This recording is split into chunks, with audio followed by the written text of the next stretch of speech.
esse Deus, ele trabalha de uma forma tão grande no nosso coração que a gente não consegue, né? Ficar parado sem clamar a Ele, sem o louvar, sem adorar. A gente não consegue ficar sem ouvir a sua voz. Eu estava aqui ouvindo a palavra do pastor Antônio e estava viajando assim na grandeza do Senhor. Como Deus é grande, Deus é poderoso, Deus é sensacional. E a gente tem o costume de limitar o Senhor, né? Em dar as bênçãos para nós, né? As suas bênçãos.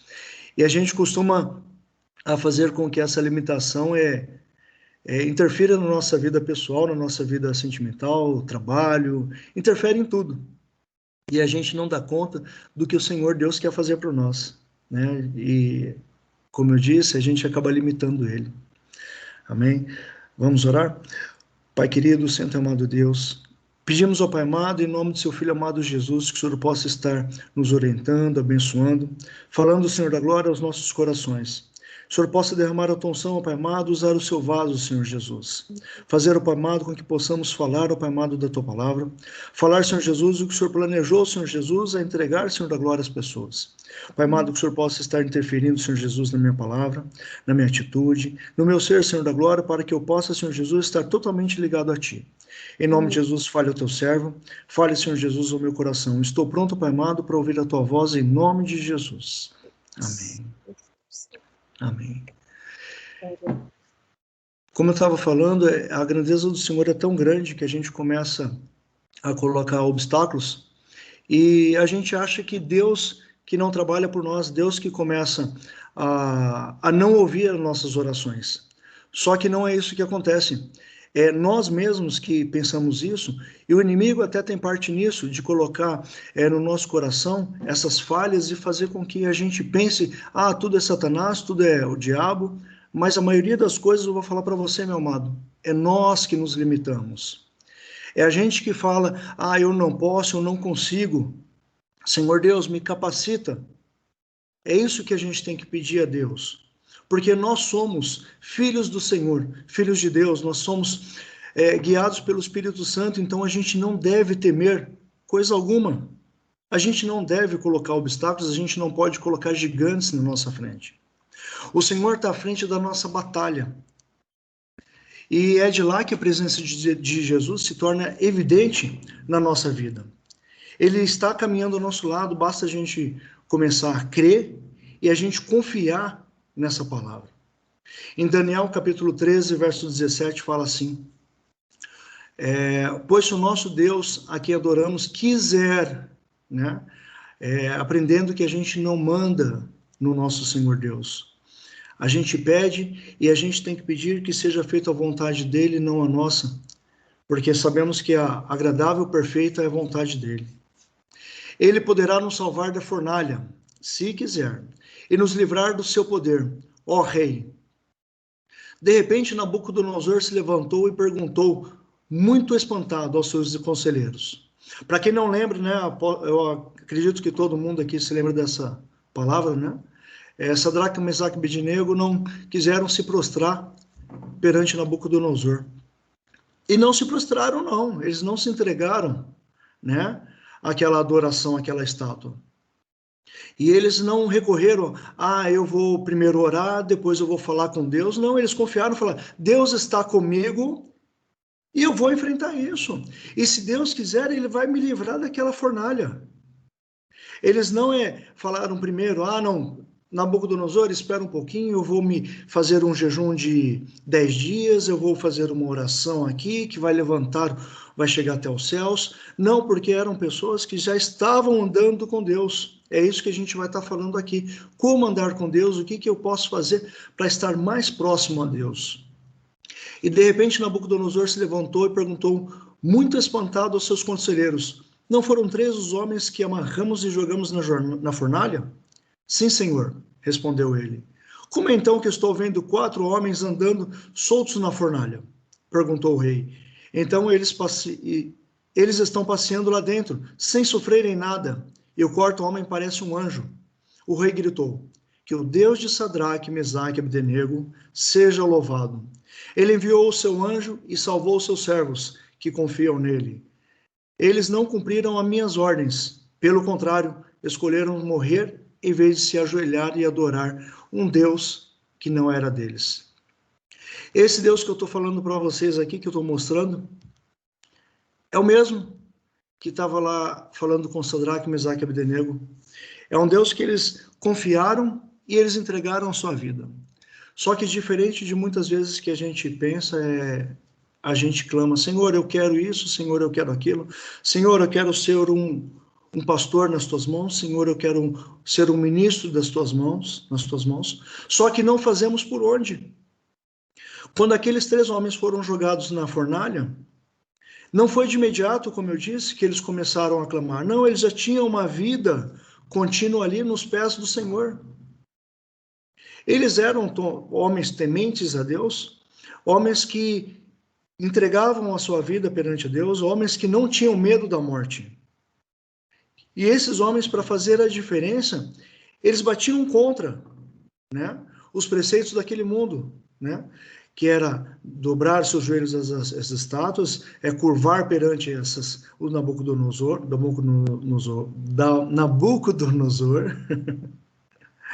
Então, esse Deus que a gente serve é um Deus tremendo, é um Deus de tanto poder, que a gente começa a falar, Senhor Deus, espera um pouquinho, primeiro eu tenho que me preparar para poder louvá-lo.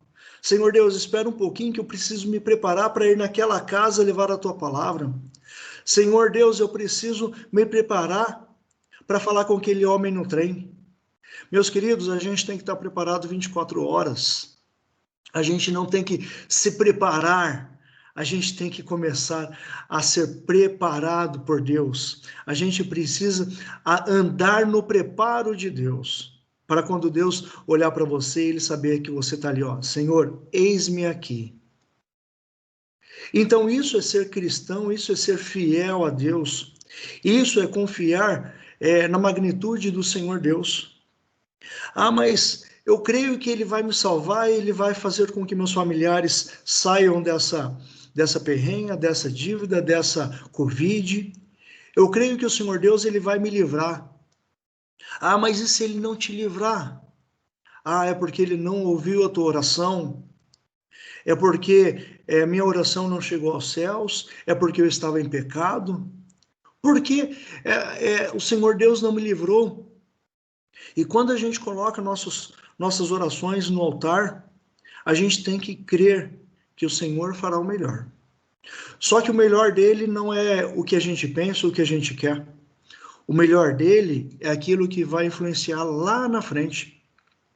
O melhor dele é aquele preparado que não há dúvida na nossa salvação. Quando o Senhor Deus ele prepara para nós algo, ele não está olhando o agora, ele está olhando lá na frente, daqui 2 anos, 3 anos, 5 anos, daqui 20 anos lá na frente. O Senhor Deus ele fala de uma forma tão diferente no nosso coração, que a gente não tem assim a capacidade de entender. A gente não tem a capacidade de entender, de compreender, de querer discutir alguma coisa. E essa capacidade a gente não precisa, porque a gente precisa somente confiar. Senhor Deus, eu confio em Ti, então não quero entender os Seus planos, eu não quero entender o que o Senhor tem para mim lá na frente, eu só quero confiar. Senhor Deus, eu sei que o Senhor tem o melhor para mim. E muitas vezes a gente coloca empecilhos na nossa vida e a gente começa a limitar a Deus, como eu tenho dito, e a gente começa a colocar esses obstáculos e a gente fala, eu não consigo, eu não posso, não sei, não acontece. E por que Deus está fazendo isso e não está acontecendo nada na minha vida? Eu vou falar para você, essa passagem vocês vão começar a trazer a memória, né, sobre Samuel, 2 Samuel capítulo 12, verso 16. É quando Davi estava com o seu filho adoentado, por um erro de Davi, a gente conhece bem essa palavra. Então Davi começou a orar pedindo a clemência de Deus, pedindo para que Deus tomasse provisão quanto ao filho Deus, que trouxesse a cura perante aquele menino. Então ele diz assim o verso, Davi orou a Deus para que a criança sarasse e não quis comer nada. Entrou no seu quarto e passou a noite inteira deitado no chão. Quando Davi viu os oficiais cochichando uns com os outros, compreendeu que a criança, o seu filho, havia morrido. Então perguntou: a criança morreu? Morreu, responderam eles. Então Davi se levantou do chão, tomou um banho, penteou os cabelos e trocou de roupa. Depois foi à casa de Deus, o Senhor, e o adorou. Quando voltou ao palácio, pediu comida e comeu logo que lhe foi servido. Esse é um Deus que a gente crê. Independente da vontade do Senhor sobre a nossa vida, a gente tem que crer, a gente tem que ter em mente que Ele faz e acontece. Ah, mas eu estou adoentado. Amém. Vamos orar para que seja feita a vontade de Deus na nossa vida. A minha casa pegou fogo. Vamos orar para que seja feita a vontade de Deus na nossa vida. Se Deus está fazendo alguma coisa na tua vida hoje, a gente não deve entender, a gente não deve querer entender, a gente não deve querer saber o que vai acontecer no futuro. A gente deve sim colocar nas mãos deles e aguardar.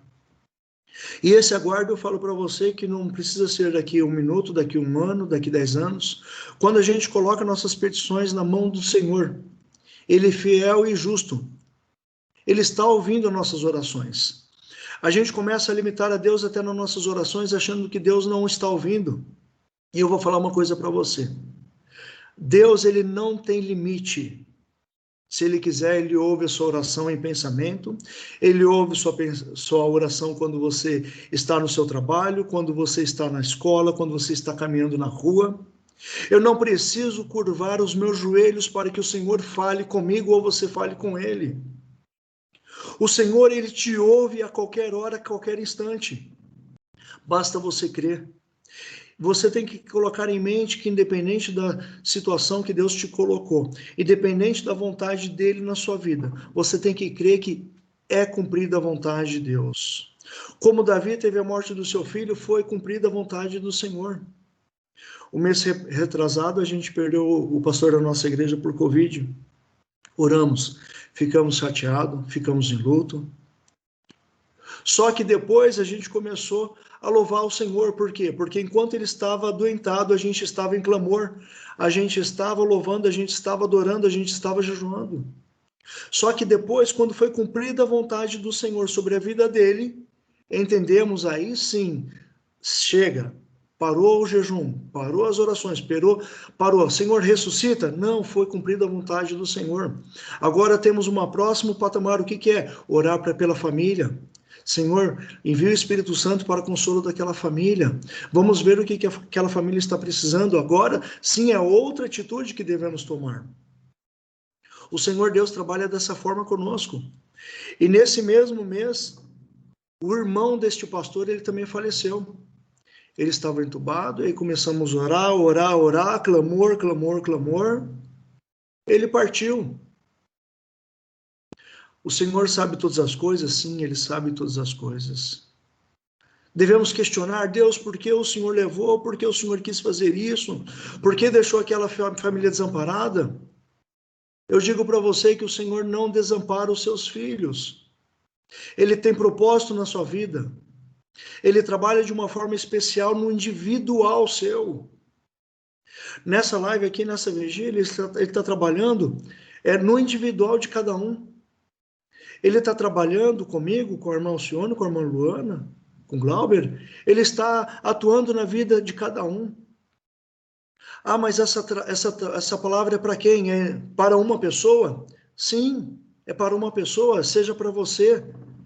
E você depois pode multiplicar essa palavra, pode multiplicar esse louvor, essa vigília para outras pessoas, falando o que tem acontecido na sua vida. Nós temos um Deus tremendo, um Deus que não falha, um Deus todo-poderoso. Em Romanos capítulo 12 fala assim: não vivam como vivem as pessoas deste mundo, mas deixem que Deus os transforme por meio de uma completa mudança de mente de vocês.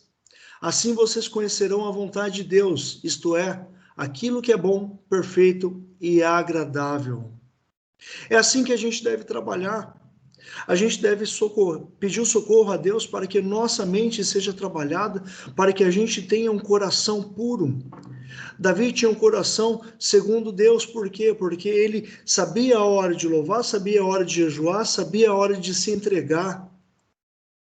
Então, enquanto ele estava ali clamando pelo seu filho, ele sabia que aquela hora era a hora de clamor. E quando teve o falecimento do seu filho ali, ele sabia que era a hora de louvar ao Senhor. Devemos ter um tempo para tudo, devemos ter uma mente direcionada a Deus. A gente deve pedir para que o Senhor Deus transforme o nosso coração num coração íntegro. E uma coisa eu vou falar para vocês, e é uma coisa muito importante. A nossa vida não depende das pessoas lá fora. Não depende do meu pastor, não depende do meu irmão, da minha esposa, do meu filho. A salvação, por ser individual, ela vai depender de você. Ela vai depender do seu joelho no chão. Ela vai depender de uma vida constância sua e Deus. É isso que interessa, é isso que importa. Quando a gente começa a mudar o nosso íntimo, a gente começa a mudar o nosso coração, a gente começa a ver o pecado diferente. A gente começa a ter uma noção do que é certo, do que é errado em nossa vida. Mas eu tenho hora que eu sinto dificuldade, será que eu estou fazendo certo? Será que eu estou fazendo correto, errado? Quando a gente começa a derramar perante Deus, a gente começa a colocar nosso joelho, a gente começa a louvar, a gente começa a ter, como Sadraque, Mesaque e Abdenego, uma vida reta perante o Senhor. Ele começa a mudar o nosso coração de uma forma, que a gente começa a encarar esse mundo de uma forma diferente. A gente começa a ver onde a gente deve orar, onde a gente deve clamar, para quem a gente deve orar. A gente começa a ver onde a gente está entrando, se aquilo ali está correto ou não, se aquilo ali é da vontade do Senhor ou não. Quando a gente começa a ter uma vida plena perante o Senhor, a gente começa a ter noção daquelas coisas erradas da nossa vida que a gente fazia e que a gente não deve fazer mais. Senhor Deus, mas eu tenho o costume de falar do meu vizinho. Se você começar a colocar na tua vida uma vida de oração, você vai começar a falar sim da vida do seu vizinho, só que você vai falar para Deus: Senhor Deus, abençoe a vida dele. Senhor, faça com que ele tenha um coração como o Senhor deseja. Faça com que ele seja uma bênção. Sim, assim você vai começar a falar. Quando a gente coloca a nossa petição perante Deus, a gente começa a mudar a nossa vida. Quando a gente começa a ter uma vida diferente, a gente começa a ver esse mundo diferente, a gente começa a tratar diferente as pessoas ao nosso redor. Quando a gente começa a observar uma roda que a gente é normal na nossa empresa, a gente dá aquelas risadinhas, daquelas piadas sujas. Quando a gente está com Deus, a gente vê que aquilo ali não é nosso lugar, a gente começa a se afastar do pecado. Isso que o Senhor Deus quer de você. O Senhor Deus quer que você tenha uma vida de bênção, uma vida de paz, uma vida de alegria. Ele quer que você tenha uma vida derramada em azeite, e esse azeite que transborde e contagie todas as pessoas ao seu redor. É isso que ele quer de você. Ele não quer que você tenha aquela meia taça de azeite. Ele quer que você tenha aquela taça inteira para transbordar e acertar as outras pessoas. É isso que o Senhor Deus quer de você. Em Jeremias 29:11 fala assim: só eu conheço os planos que tenho para vocês, prosperidade e não desgraça, e um futuro cheio de esperança. Sou eu, Senhor Deus, quem está falando. Jeremias 29, eu vou ler de novo. Só eu conheço os planos que tenho para vocês, prosperidade e não desgraça, e um futuro cheio de esperança. Sou eu, Senhor Deus, que está falando. Em Provérbios 16, ele é bem claro quando fala que nós fazemos planos, porém a palavra certa vem do Senhor. Então a gente pode fazer o que a gente bem entender, só que a vontade de Deus tem que ser cumprida em nossa vida. E quando a gente coloca nosso futuro nas mãos do Senhor, coloca nosso presente nas mãos do Senhor, Ele vai fazer milagre. E quando a gente pega aquele nosso passado e dobramos nossos joelhos e colocamos, Senhor, eu fiz isso, Senhor, me perdoa. Senhor, eu coloco ao teu altar os meus pecados. Me liberte, me livre. Faz com que eles sejam nulo da minha vida. Assim Satanás não vai ter como te acusar de nada. Então o teu passado você entrega nas mãos do Senhor. O teu presente você está entregando nas mãos do Senhor e o teu futuro você entrega. Dessa forma você vai ser uma bênção nas mãos do Senhor. O Senhor Deus vai fazer com que você cresça espiritualmente, com que o ministério de louvor brote no seu coração de uma forma que você vai falar, nossa, até minha voz está mudando. Nossa, eu estou mais ritmado. Senhor Deus, o Senhor está fazendo com que palavras venham à minha boca. É isso que Deus quer de você. Pense um pouquinho e observe quem começou a trabalhar nessas lives com o pastor Glauber. O crescimento que você teve de quando era antes e como é agora. Ah, porque o pastor Glauber é um santo. É uma pessoa que procura sempre santidade do Senhor. Isso eu quero dizer para você por quê? Porque enquanto mais você está perante os pés do Senhor, mais abençoado você será. Enquanto mais prostrado o seu joelho estiver, mais você vai estar abençoado por Deus. É isso que Ele quer de você. Ele quer que você tenha retidão na presença dEle. Ele quer que você conheça o que é certo e errado na tua vida. Ele quer fazer de você um vaso nas mãos do oleiro. Nem que ele tenha que quebrar, esmiuçar aquele vaso todo e fazer de novo.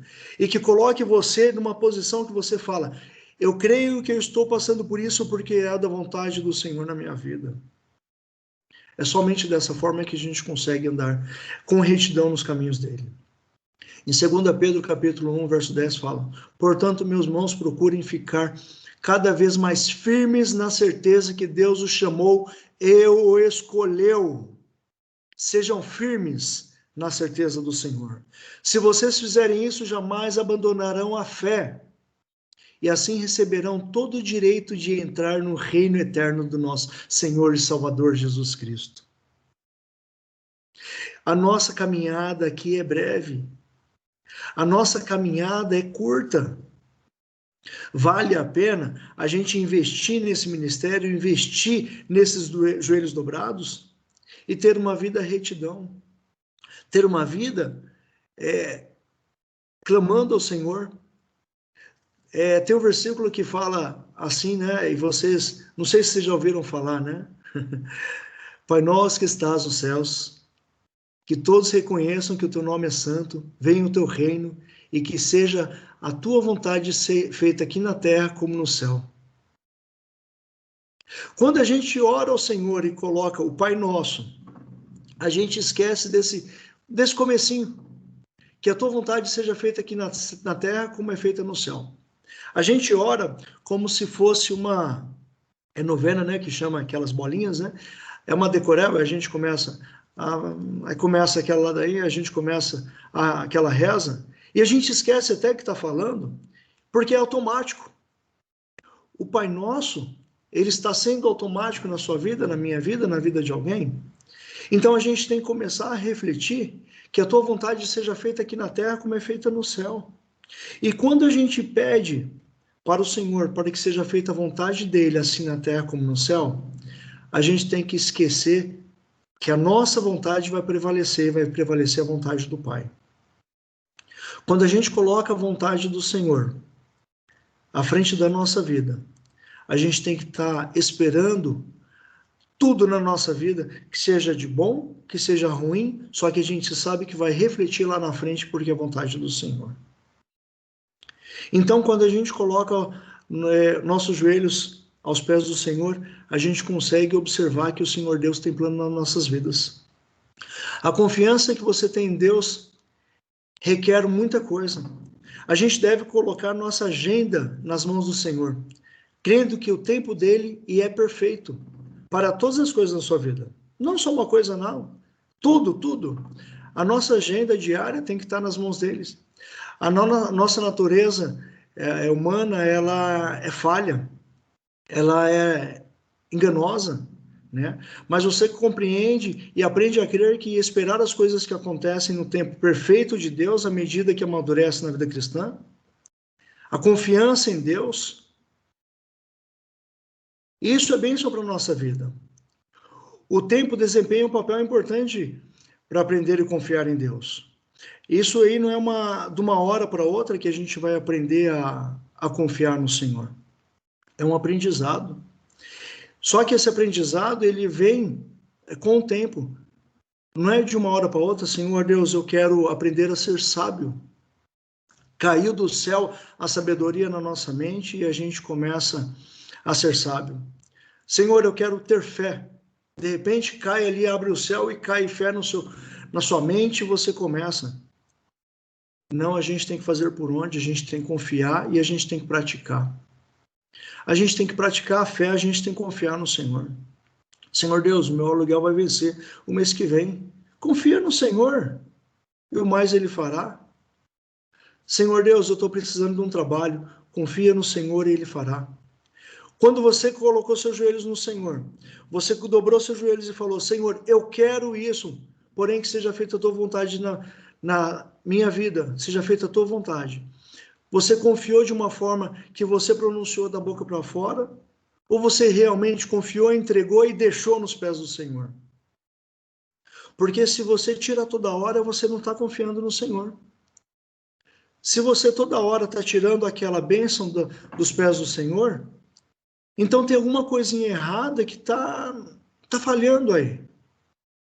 Porque quando a gente coloca nossas atitudes, nossas palavras, nosso agir perante o Senhor, Ele faz maravilhas na nossa vida, e a gente tem que ter a consciência de que Ele é Rei, Ele é Senhor, e Ele vai fazer o melhor para nós.